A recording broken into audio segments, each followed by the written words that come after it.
hello from me. Free Spirit here.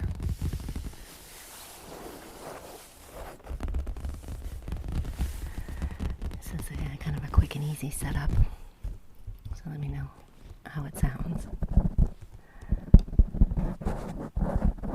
Instead of trying to figure out where to put all the microphones and do all the stuff, I just brought out my little gorilla stand here. It doesn't work very well anymore, but it's good enough to hold the Zoom.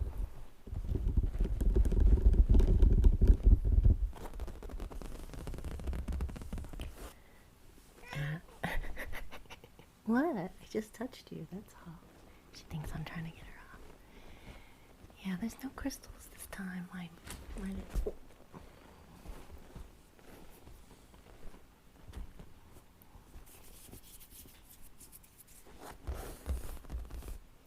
Sorry to disappoint her, but there's no crystals this time.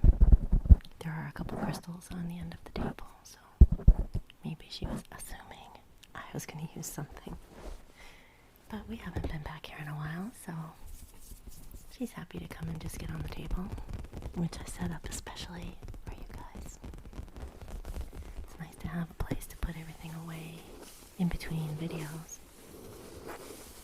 But I've been spending way too much time waiting for my wave of creativity to come back, so I just fixed up my nails and decided to do some tapping. And a little visit with Abby. Hairy Miss Abby. She's very vocal today. She's a little concerned because Ms Margo is down there and she doesn't want her to interfere because this is her place. This is her place. You see the tail? This is her place. This is her place.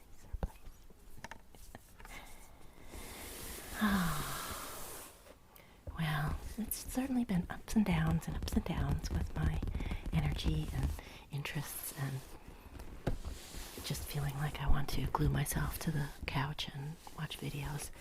So in-betweens have been rough because, you know, I do need to rest once in a while, and it's good to take time to enjoy what you've accomplished or what you're learning, because I do like doing research and, you know, doing things that are not physically active, but my energy field needs to release some activity every day, and if I don't, I start getting kind of stiff and achy and all that stuff starts coming in.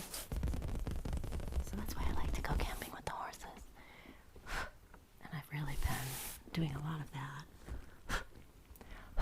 Thanks, Abby. She's leaving her fluff everywhere. So, yeah, my content has been kind of skewed towards horse stuff and camping stuff. I'm sorry about that, but I've been needing it so badly, and it's the right time of the year. And, you know, my little babies, my girls are getting older, as I am, and I want to be doing things with them that I dreamt of doing when I used to work full time. So that requires a oomph of energy. Oh, and here's Ms Margo. Don't let Abby see you up here. She'll be so mad. Yeah, they've both been fighting for my attention lately. And they don't really like it when I'm gone camping, but it's okay before it gets too cold, because I don't really want to leave the heat on too warm when I'm gone, because we can still have some warm days. So they've been very snuggly. Yeah. Ms Margosita. She has a loud purr, don't you? This is the one that kind of chirps. It makes all those little trilling noises.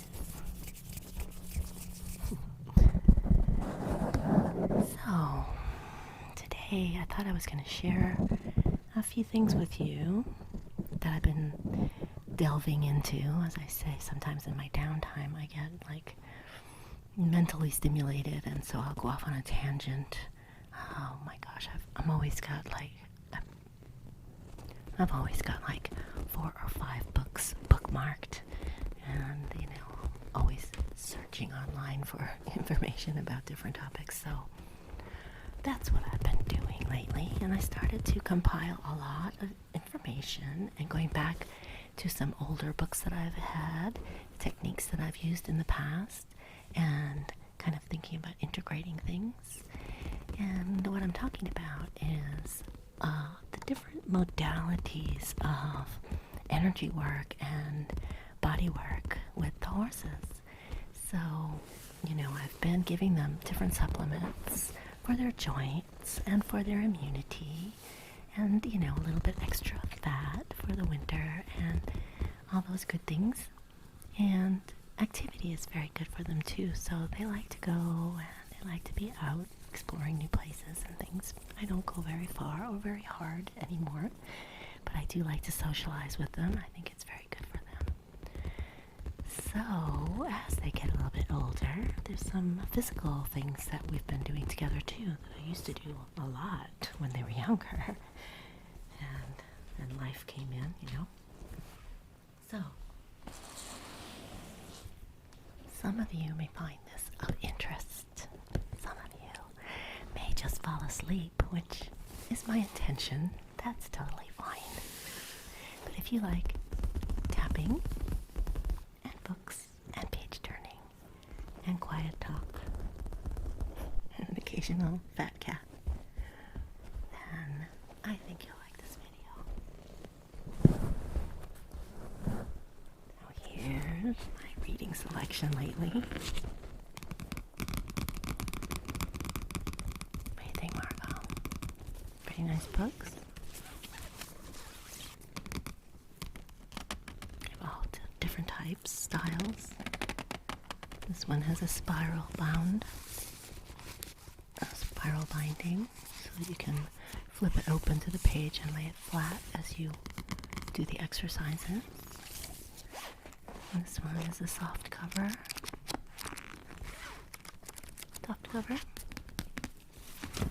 And this is a hard cover. No, this is a soft cover as well. It's a lot bigger. And this one comes with a DVD as well. Thank you, Margo. And this is the hardcover one. This is my newest one that I wanted to show you.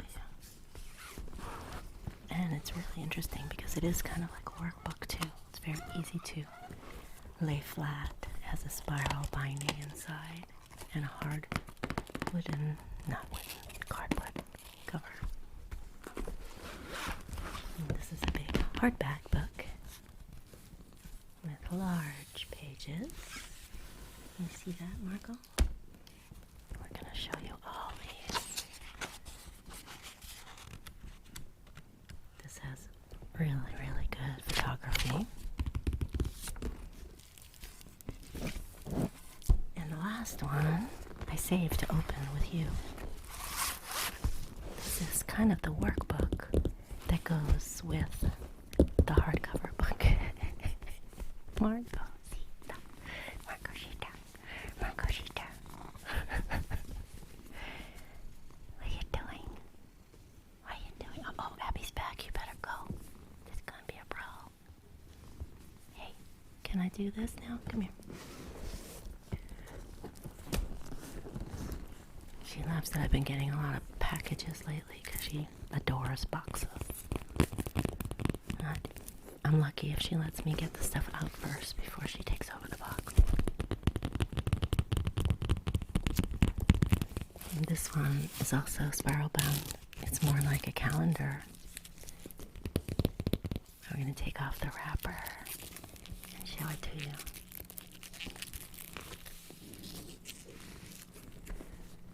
So, this is one of my earliest ones.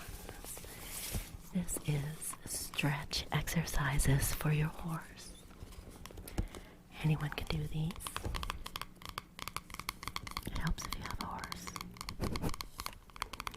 And I've used a lot of these. In fact, Z, the Arabian mare, she does these stretches now I call them her ballerina stretches, but she basically does like a downward dog.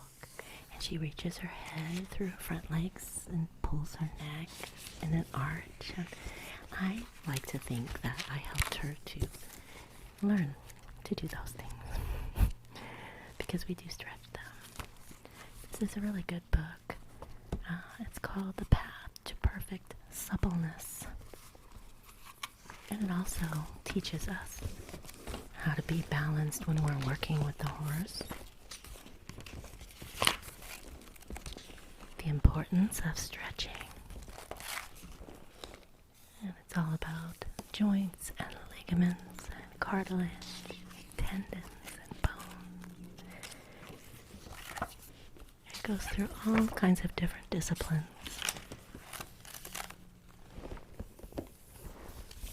We always hope to have a rounded horse's back, lifting up and not curving down.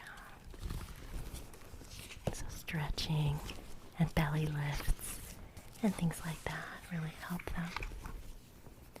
Like Margo's helping me. Oh, you're so helpful, Margo.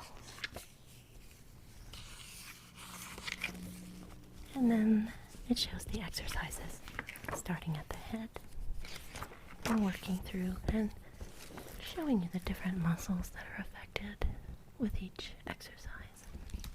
I want to show you my favorite one. Let's see if I can find it. Oh, it was the next page. This is active stretch exercises for the neck extensors. I call it the carrot stretch because you put the carrot between their legs and you ask them to go down and to arch a little bit through the neck. But if your horse is not used to it, you have to start very slowly. Sometimes they can just get it right down by their knees, and before too long, they're able to reach way down. This book also shows lots of exercises in the arena that you can do, spirals, different shapes that use different muscles. This always looks kind of funny, but my horses all love it. It's a tail stretch, which you do very gently and very slowly with big inhale and hold tightly and release and gently rock forward. And the horse will start to rock and stretch to the top of its back and tail. It's so nice. Oh my goodness. I forgot I put a little laundry in. Ms Margo is staring out there. Yeah, it's gonna stop in a few more minutes. And these are belly lifts, which get them to stretch their back as well. And after a nice long ride, it's good to do those to counteract the stress that they were accepting by holding you on their back. And lateral stretches to the left and the right, lifting their legs and stretching. These are fun to do with them. You pick up and bend their leg, and then you circle it, stretch forward. I like this book a lot.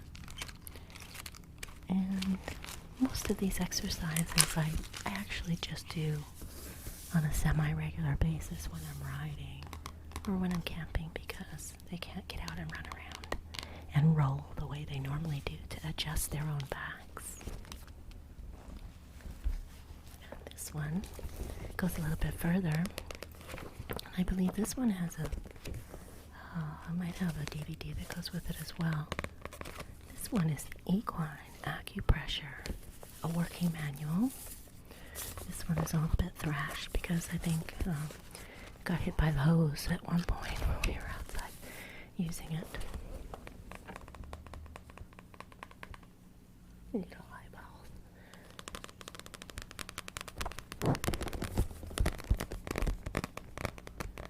A hands-on approach to your horse's well-being. Acupressure is great. It's good to know a few key points because horses can stress themselves so easily if they have pain or if they get in a situation where there's a lot of nervousness and stuff. They hold a lot in their bodies, and it can cause them to colic, which is super bad bellyache, which can become extremely serious. So it's good to know certain techniques. So the laundry has finished. Sorry for that interruption. But yeah, this is a very practical, very useful book. And it's a bit of a workbook. It's in the back.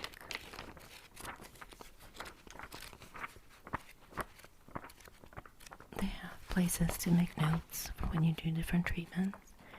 I've made a bunch of copies, so I have blank ones.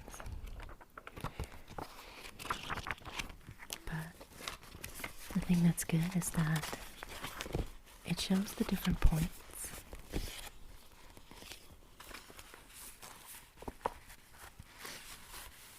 And you can practice finding the places and then giving it a try for different things that are happening with the horse. So sedation points, that's always good when there is some colic going on or when you're waiting for the vet to come because they're having some issues, to just quiet them.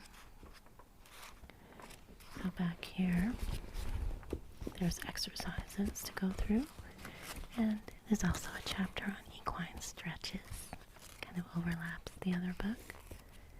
And here's the treatment for specific conditions. So there are points for arthritis,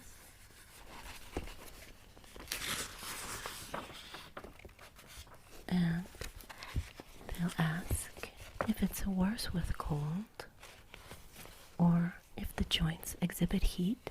You would use different points. So I know with Raina, her knee, it does get worse with cold. So there's a couple points here that I'll be working with. And it's very easy. You just have to locate the exact spot and then put some pressure, different types of pressure for different things. This is for colic, spasmodic, preventative for colic, which is always good if you have a change of location or weather that's very sudden. You may want to just prevent any issues. Cold and cough, founder, hock problems, immune system strengthening, lower back soreness, neck stiffness. Very, very practical. And very easy to follow along. And along the same lines, this is a massage and muscle therapy workbook. It is hard work massaging a horse, I can tell you that. I did have a horse chiropractor work on the girls once years ago. After, I think it was when I still had Bo. I had Bo and Z. And Bo was flying around in the corral at a full gallop and stepped on a soft spot and slid out and landed on his rump. And I just want to make sure that he didn't have any, kinks or anything out of alignment. So the horses both loved it, but boy, that guy worked so hard. So I really appreciate a lot of the information in here because it does explain how and why the different systems work or don't work, and where to put your fingers. Look at that deep tissue. So difficult to isolate muscles, but very interesting knowledge. And some of them are not that difficult to get to. And this one comes with a CD as well, so you can actually learn from him doing examples. Oh yeah, here's the acupressure treatment logs, blank sheets. So I would take them when I was going and practicing on my friends' horses and stuff. write down what I did and what the effects might have been. Equine massage and muscle therapy. Basic principles. And the other one that I've had for a long time, this one's really worth its weight in gold. It's by Linda Tellington Jones. It's a fabulous horsewoman.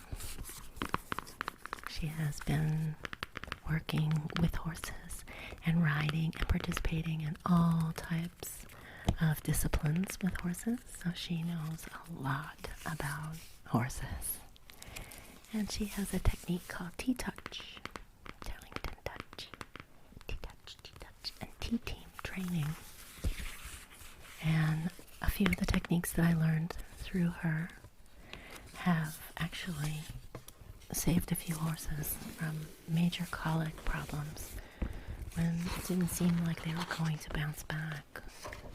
So just knowing a few techniques to relax the horse or to stimulate activity in the gut to get things moving again.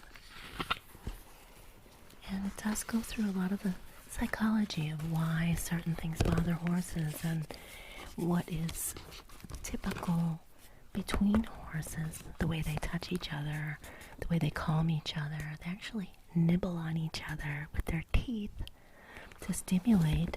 Oh, similar here, maybe even a little bit further back on the withers. And it releases pheromones. It makes them feel good. And so there's different ways that you use your hand, whether you use the palm or the tips of your fingers, the pads of your fingers, and how much force to use to get a response. It's all based on willingness and being very gentle and patient. The horses just love it.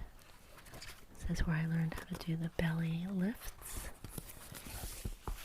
There's also techniques of wrapping to help the horse connect his front and back ends in his mind. Because sometimes they just don't work well together.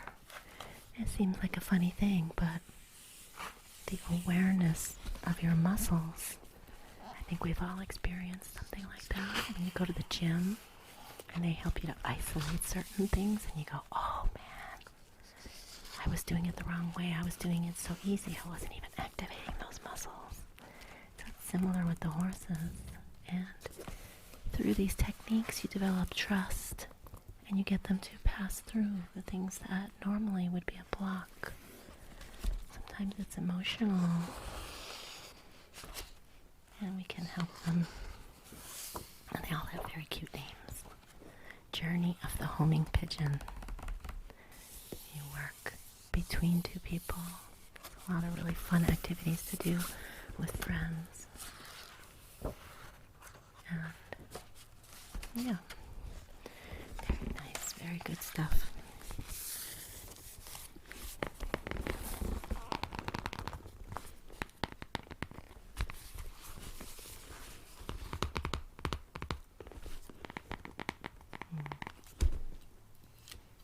Linda Tellington Jones is internationally recognized for her expertise with horses and for her work with animals of all kinds.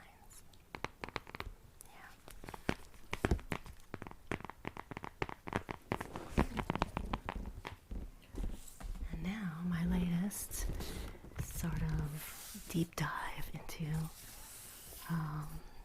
natural methods with horses is this one. It's the Masterson method.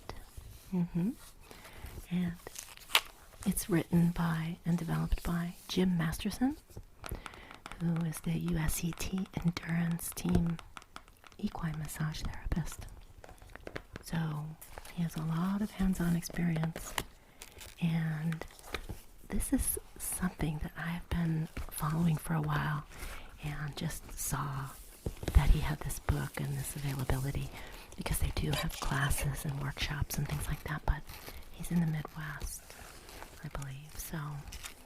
But this says, introducing the Masterson method beyond horse massage, a breakthrough interactive method for alleviating soreness, strain, and tension.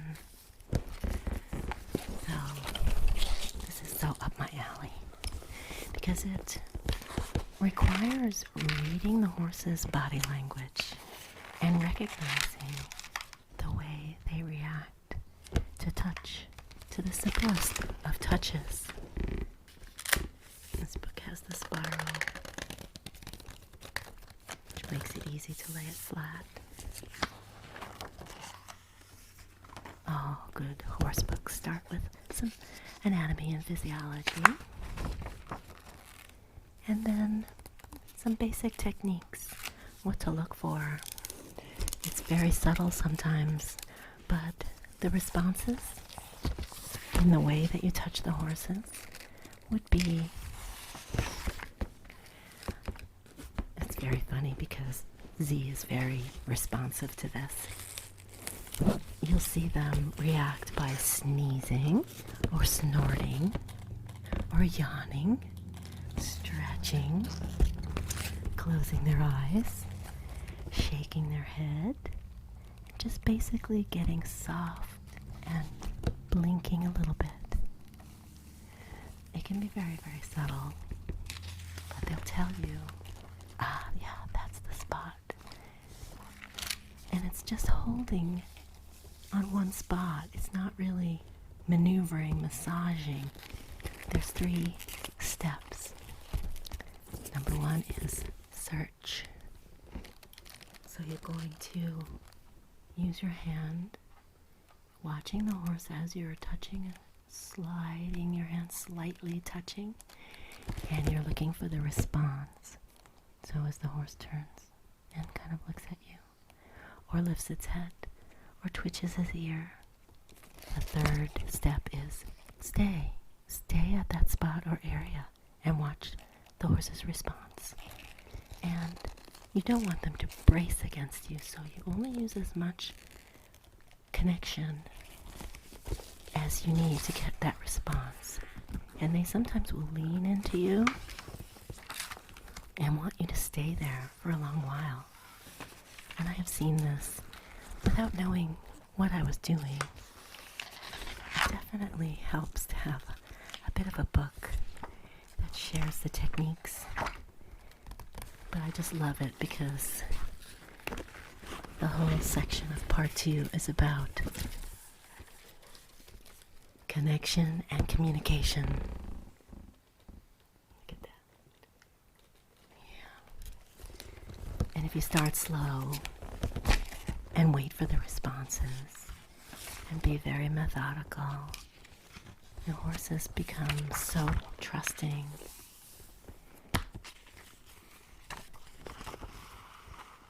And what you're seeing is a release of tension. And that can be indicated by eye blinking, lip twitching, change in breathing, or yawning, shaking your head.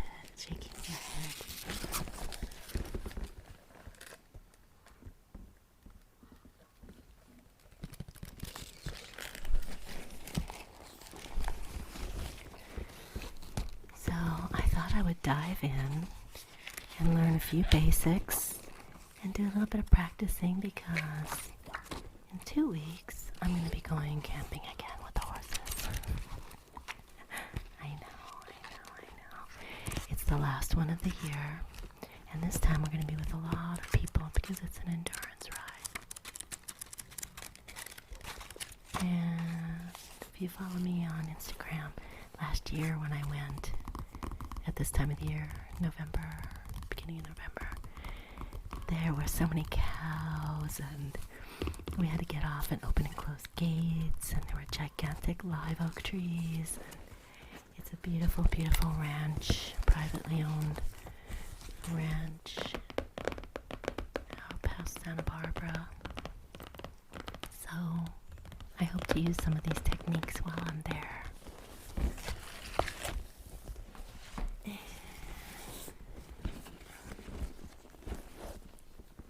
Last but not least, besides Margo's butt, yeah, have this that's still cellophane wrapped.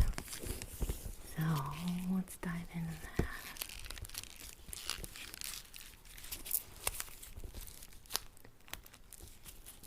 Yep. If I could get my finger under there.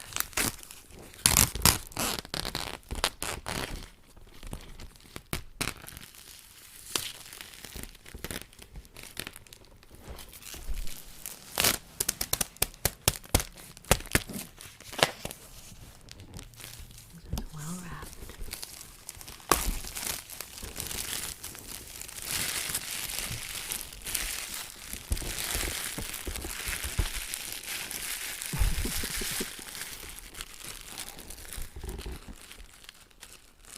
To at least say hello if I'm going to give this to you. Okay, ready?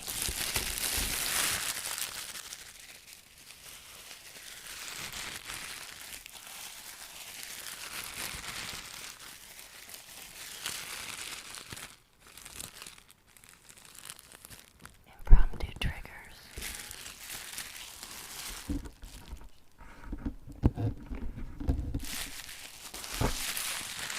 Okay, here goes Margo. You gonna go get it? Go get it. Go get it. No, such luck. Alright, let's check this out. I think there's a big piece of cardboard in there. It's got a nice metal ring there, so you could hang it on a hook.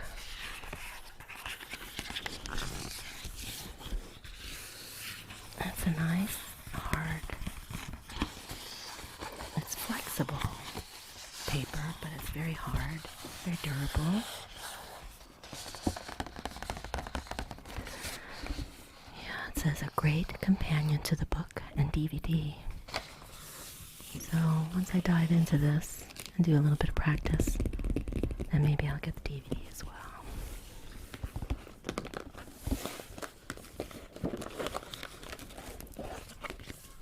This is very, very important to define the levels of touch. Less is more.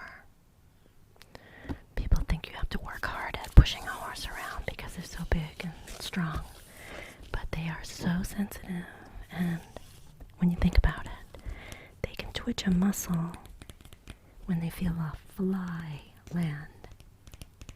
That's how sensitive they are.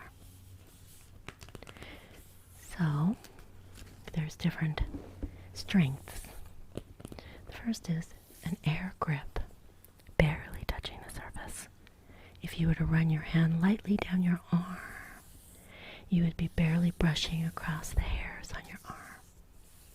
That's an air gap. The next one, egg yolk. Egg yolk. This is the amount of pressure it would take. Yes. Are you practicing egg yolk touch? Egg yolk. This is the amount of pressure it would take to barely indent a raw egg yolk with your fingertip. It might be a good idea to break an egg in a bowl to see how light this actually is. Just like that, like that, like that, like that, like that, like that. All right, Margo. Next is grape. The amount of pressure it would take to indent a grape. So that's a little bit stronger. Next is soft lemon. The amount of pressure it would take to squeeze a soft, ripe lemon. Squeeze, squeeze, squeeze, squeeze, squeeze, squeeze. And then last, a hard lime. The amount of pressure it would take to squeeze a hard, unripe lime. In some cases, this can be just about as hard as you can push. Yeah. And when I'm working on groundwork with the horses, I think of it like I'm touching their hairs, I'm touching their skin, I'm touching their muscle. And first you suggest, then you ask, then you tell. So you start out with the most subtle signal and work your way up if need be. And pretty soon you'll be using less and less and less force. And they will just know what you mean. And I can't wait to get into this. It's going to be really fun.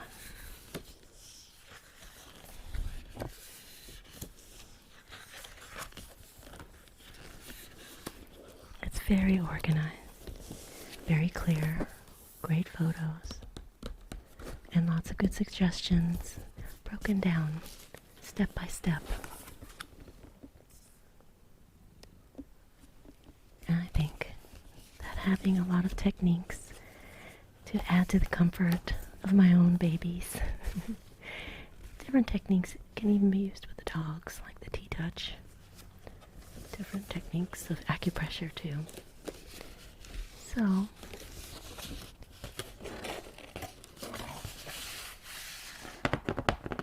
I like that, Margo.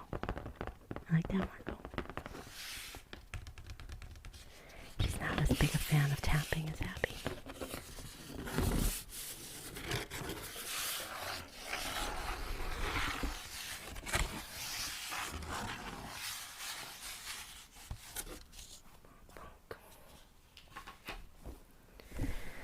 Alright, my friends.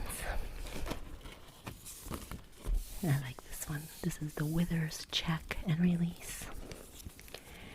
How to do it step by step. Place your fingers on a spinous process, which is the withers, watching the horse's eyes. Then wiggle it side to side. Stop. Watch for the horse to blink. Move to another spinous process. Wiggle, wiggle, wiggle. Stop. Watch for the horse to blink.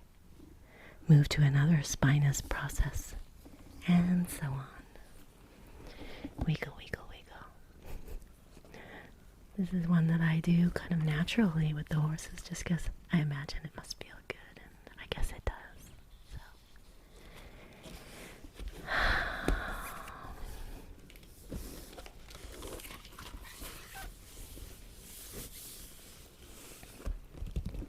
What do you think, Margo? Was that a fun book review? Mommy's gonna be out working with the horses. Yeah. I brought all of their, I brought like all the riding equipment, my chaps and the, the breast collar and the bell boots and all the different things I use when I ride that needed to be cleaned, because most of it is like, what do they call that? Biothane. Yeah, kind of like plasticky, rubberized plasticky stuff, so you could clean it really easily with hot water. So I had all that stuff piled in the kitchen on the floor so that I could wash it in the big sink. And this girl slept on that pile for 2 days, and she'd only come off the pile to go and eat. So she loves the horses. She loves the smell of them anyway. Isn't that right? I'm just gonna purr. Well, I hope I'll make another video between now and then, but if not, I will see you out on my camping trip in a couple weeks. I'm sure to take some videos. And what else? I have a plan to make a video, a cooking video, that was requested by a viewer. And I am kind of set up for it. And I hope it'll happen. They're so complicated because once you start, you really can't do anything over. You've just started cooking it. So, but I do want to make a